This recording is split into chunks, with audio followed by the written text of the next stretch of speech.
Program by singing Bend It Together by Dave D. Dozy Bicky Mickatich. That's the one. While Bob Mortimer, behind us, dressed as a butcher, jumped up and down the side of beef. Gilbert and George on the programme this evening, ladies and gentlemen. I'm delighted to have you. And as if that wasn't enough, we also have great way back in 1969. There's only one place that I know, and that is where I sleep. Underneath the arches, I dream my dreams away. Underneath the arches, on Constancy. Ladies and gentlemen, it's Gilbert and George. Couple of swells, we stop at the best hotel. And we'll walk up the avenue, yes we'll walk up the avenue. Yes we'll walk up the avenue till we're there. Gilbert and George, ladies and gentlemen. Please make yourself... How lovely to have you here. Thank you both for joining me very much. Thank you. Small gift for you. Now you have bought a present. The Gilbert and George swear box. And on the back it says... Pay up and f*** off. Okay. And is this... this is... it's one of the merchandising items for the Tate Modern Exhibition. Okay, so you are selling these? This is the most popular item of the merchandising. Well, I should imagine it is. And the idea behind this, you don't have a problem with certain words being used in certain situations, or do you, gentlemen? We never swear ourselves. You do not swear yourselves? In our pictures, maybe, but not in life. In life. Do you look down upon those who use coarser language? Or do you not judge? We love them. Certainly not. Why should we bloody well do that? Judge not, lest ye be judged. Exactly. Exactly. And f*** them for judging you. I've always admired the way you look and the way you present yourself. Oh, you're very kind. And I'm wondering, was this a consensus you reached way back when to dress not the same in a kind of identical sense, but certainly in the same style whenever you appear in public? Near identical, we say, yes. Similar, but not exactly the same. Sunday best, something like that. Yes, what was the thinking behind this? The idea trying was to sell ourselves. To succeed in life. Like if you go for a job interview, if you go to a special occasion, you put on your best clothes. Yeah, you look smart. We also wanted to be the artists that the mothers wouldn't be ashamed of. Hasn't worked out exactly like that. Well, that's the material to blame there, of course. Do you always dress in this fashion? I mean, do you have casual clothes as well that you wear when working or when people aren't around? No, we didn't have. We have some kind of doctor's coats. Oh, we have dust coats for the studio. So smocks and Yes. And you both wear them? Absolutely. Oh, we've given an impression as to what you look like in modern clothing here. Oh, very good. George, you look like Chris Evans. It's like Chris Evans and Louis Walsh on a night out. Very good. But here's the thing. Isn't it clear that Gilbert and George have made the right choice? Because you seem like that and you think, oh, look at that. And you seem like this and you think, splendid. What a splendid effort. And we should see less people like that and more like this. Let's get the suit back in. After all, we support the hoodies very much. You like the hoodies? Well, yes, so you agree with David Cameron that we should have the hoodie? We've been doing it for years. When did you... let's get some biographical stuff out of the way for those who aren't as familiar with you as perhaps I am. When did you first meet? When did you first get together? And how soon after meeting did you decide that you would stay together and work together?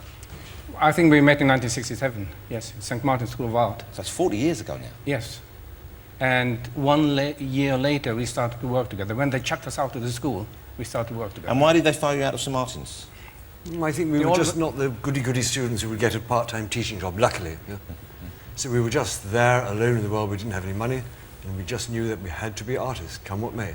Now, let me ask about the style of your work, because as we saw from that short film, back then you were doing the kind of work which is perhaps more commonplace today, but I would imagine someone using themselves as living sculptures was very unusual back in the late 60s. Yes, we invented the idea that we put ourselves in the artwork. We became the subject and everything. In the artwork. And why did you do that? What was it? Did you find yourselves fascinating, or it was just it's the only thing we had. We weren't the goody-goody students who would get a grant from the Arts Council for a studio or for materials or something. We were just there alone, and we were the only thing we had, so we became the art. OK, well, let's talk about this. This is some of the material that you use. You use most things that the body produces, yes. don't you? Yep. Is that, and what's the thinking behind that? Where does that come from? To make it normal. Make us totally normal. Like to accept everything, to accept more than less. That's it. So what are the sort of substances that we can find in the current exhibition, which is probably, I would have thought, the most comprehensive of your work that you've biggest ever one. The biggest exhibition we ever had in the world, yeah. Okay. We're very, very, very pleased. So people who are there, in that one there, what's happening there? This is, which piece is that Yeah. that we have there? That's naked Flying shit. shit. That's called flying Flying shit. shit. Okay. So we're assuming that that's human excrement that people are riding on. They're not actually people, are they? They're kind of... They're us on There you the... Yeah. Us and the shits. You see? Skateboarding now. And who are you referring to there? Who are the shits involved, or do you not? We are riding on shit. We accept the shit that we are riding on. Yeah. It's something in all our lives. Yeah. Oh, yes. Absolutely normal. If not, we wouldn't do it. We can't do without it. Gentlemen, okay. Your work, do you like people to come to their own conclusion? Is there a specific message you're trying to convey when you do your pictures, or is it more to kind of, create the moment? It will all depend on the life of the viewer. Yeah? We know from letters we receive and what people say on the street, it's all dependent on the detail of those people's lives. Yeah? Some people, we had a letter this morning from a survivor from the Aldgate bombing, yeah? And he was writing, very emotional, very moving, because of the bomb pictures which are on show at the Tate Now, Modern. this person saw the pictures you've created, and you used headlines, I believe, that were in... All the placards from evenings. the Evening Standard, Yeah. because it's a big part of the London townscape. Not every city in the world has newspaper placards. It's a real, even people who don't buy the Evening Standard will see those amazing messages. And so we collected thousands. We've only dealt with the bomb one so far. But we have others as well. 2,500, but because it is like a modern townscape. Yeah. We don't have to paint anything, because that what is going on now, we can see it. And did you photograph the headlines, or did you take them from the newsagents? How did you get Stealing. them? We stole them all. Stealing. It's our early morning theft run One of us has to go to buy the Mars bar. to distract the shopkeeper. So one's inside the Mars bar on 20 Wathmans, the other one's outside nicking it, and up That's there. it, that's how we do it. Well, they'll see you coming there. You'll be able to do it. Now, many of us appreciate art when we see something which has been beautifully rendered, that we couldn't create in any circumstance. You see a beautiful painting by one of the old masters, you see it one of the new artists. But when you see sometimes a photograph, I'm sure you know where I'm going with this, we feel like, well, I could take that photograph. But our photographs are manipulated. From the How do earliest you time, they're manipulate very them? specially done. You'd make a great Bond villain. I don't know if you're aware of that. It's the way you cackle after every statement. Like, no, Mr. Bond, I expect you to die. Sure, they never asked me. Yes. They should do. I'm going to put a word in for you. What I most admire about you, I think, and there are many things I admire about the both of you. I admire your work tremendously, but I admire the kind of constancy in your vision, and that's very, very rare in any field. But it seems to me, particularly in art these days, where people change, they come up with an idea, they use it, they offer it to the public, we respond one way or the other, and then they move on. I think we evolved. We didn't change, but we evolved. You can trace the line very clearly all the way back, can't you? That's why it's exciting to have a major exhibition like this. Yeah. You can see the whole. A lot of artists, it's embarrassing to have a retrospective because you can see that they just responded to the art of that decade or the next At decade. that moment. Was this something which you, though, decided almost as a theory that this would sustain you and create a greater impression when people look back, that there would be a constancy, or was it just that you were happy, you wanted only to create in that way? I think it's basic because they always said, oh, there's a lot of rubbish. So we thought, oh, we have to redo it again, and this time we're going to show them. No? So they would say again, criticize us, then we would do it again and again. So we are all totally crazed by that. But does criticism affect you then? Do you listen to criticism? You can't ignore it. No. I think it's very good. It's very character building. If you call somebody a name, they have to react and think. If we say to you, you look like a f***ing c***, you have to think, I'm not.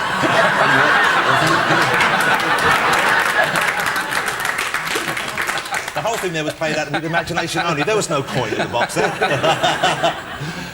Yes, of course, and one would, you toughen as a result, and you grow as a result of that kind of thing. Character building. Yeah, and that kind of friction is something which you will have encountered a lot of, I would imagine. Oh, yes, enormous strength for us, because it makes us cling together, it makes us stronger. How often do you produce work? I mean, how hard do you work? How much of your time is taken up with the act of creating your all the pieces? time. I mean, sometimes we do something different. Like last year, we did these big books for 1 year. And we had to concentrate on doing the installation of the Tate Modern. That was an enormous job, unbelievable. So we didn't do a lot of work. Do you take days off, though? I mean, do you have, like most of us, even those, I'm lucky enough to have a job which I very much enjoy and I'm very well rewarded for, but I like having some time off. Like? I always have Sunday off. Okay? And, it's a nice thing knowing there's a regular day off from work. It's there's a demarcation in my life. Do you have the same thing? Do you take the weekend off? We do take a bus to the end of the line. Yeah. Right, okay. And walk back. That's how you unwind. The 133, 43, Crouch End. So the 69. 133 to Crouch End, then a slow stumble home. We walk all the way back. Like a pub crawl on the way home, is it? No, No, crab no, we crawling. wouldn't do that. No crab crawling. No pub crawling? You used to pub crawl, though, didn't you? A lot, yeah. Yeah, because I noticed your earlier work is coloured somewhat by your Oh, love we of alcohol. did a lot of Drinking drinking pieces, sculptures. Drinking sculpture counts like my idea of art. It's like basically you get pissed and film yourself, is this right? Yeah. It was drinking sculpture that led us into accepting the city, accepting London. Because as country boys, we didn't know how to be in a city. We didn't get it at first. Yeah. We actually don't like the what you call the countryside. Right. We're quite against it. Why do you left have that to be behind. quite against the countryside? Yeah, We come from the countryside, but we'll never go back. No. Why would you not go back to the countryside? We did make one mistake. Last year we went to visit a friend of ours in the west of England. And we got up early in the morning and walked through the village, through the estuary with the silver. It was extraordinarily beautiful. And I was saying to you, it's so lovely. There's no cars, no noise, no beautiful. You could actually hear insects. And we walked up through the little village high street. All the shops were still closed. And we reached the parish church. It was extraordinary, beautiful. And there was a young couple standing in front of the church with a pram with a little baby in. And we said, how extraordinary. We really should come to the country more often, yes? And we turned to the young couple and said, good morning. And the young man turned and said, F off, you weird-looking twats. That's it.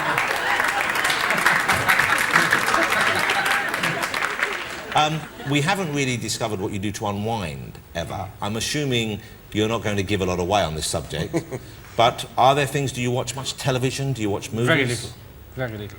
Briefly B after movie. work in the day, we watch the news before we go for dinner. Yeah. Or if not, some B movies Saturday afternoon. Yes. Old B movies. And you don't ever cook, I believe, is this right? Not once. Never. Have you ever cooked in your What do you life? think Not one about egg. weird? What do you think Not about weird? one egg. Huh? What do you think about weird? You wouldn't want to prepare your own food. No. No. We leave the house at 6:30 in the morning. Have breakfast? Yeah. What sort of breakfast? Breakfast in Rossi's, the lovely Colombian cafe. Okay. Then we have lunch in our Then we have a walk. Bangladesh. A little or walk. something, A walk. Let it settle. We go to Early lunch. steal the posters Okay. in the morning. Yeah. A little bit of thieving, light thieving. Then home, maybe a bit of work. Lunch outside as well? 11 11 o'clock, always early lunch. 11's very early. Yes. Because we have 6 o'clock breakfast, so we're Yes. hungry. No, by no, then. I'm not criticising. So then, lunch, back to work. Yep. Back to work. The afternoon. Back to work, 3 or 4 hours, maybe? Yep. 5 o'clock is finished. 5 o'clock every day. Yes, Yep. finished. What, a little bell goes, Then or we you see, just check the watch? No, watch, we watch a feel little it, Paul exactly. O'Grady for half an hour. You watch Paul O'Grady?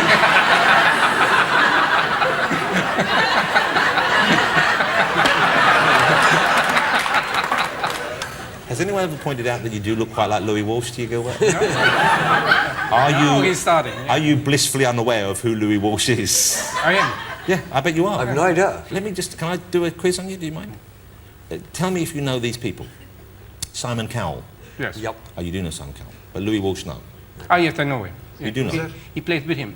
What to go? He doesn't play with him so much. one of the I think he'd like looks to, like but I playing. don't think it's actually happened yet. All right. Yes, I know who he is. Okay. The Irish Okay. gentleman. Yes. Yeah. yes. Bruce Forsyth. Of course. Yes. Okay. Ricky Gervais. Yep. Yes. Okay. Freddie Flintoff. Yes. Yes. You know him. Okay. Eminem. Yep. Yes. You know Eminem. Jordan. Yep. Yes. Peter Andre. Yep. Yes. You're trying to find what we don't know. You must read Heat or something. You know everyone. I thought you were living in some artistic tower of solitude and beauty and perfection. If you know Peter, Andre and Jordan, where are you getting this from? We get it from Heat and from Nuts, because we read both.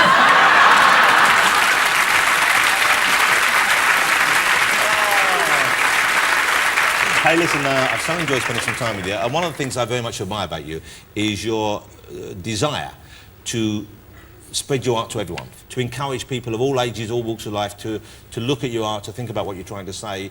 And this isn't for profit, I don't think. This is because you want to share your ideas. Believe in art for all. We always did that. Democratic. That everybody can be involved if they want to. And I know that's one of the reasons why you would come on a show like this, of Yes, course, which Exactly is that. help populate. To spread the message. Well, I thank you for coming on. I've enjoyed spending Thank time you, with you. Jonathan. I hope you've enjoyed it as much as you allow yourself to enjoy these kind of things. been lovely. Okay, Lovely, well, thank you. brilliant. Lovely. How lovely to see you again. Ladies and gentlemen, please been join lovely. me in, in appreciating two of our finest artists, Mr. Gilbert and Mr. George. Thank you very much. Go back and enjoy it there. Ladies and gentlemen, Gilbert and George, George and Gilbert.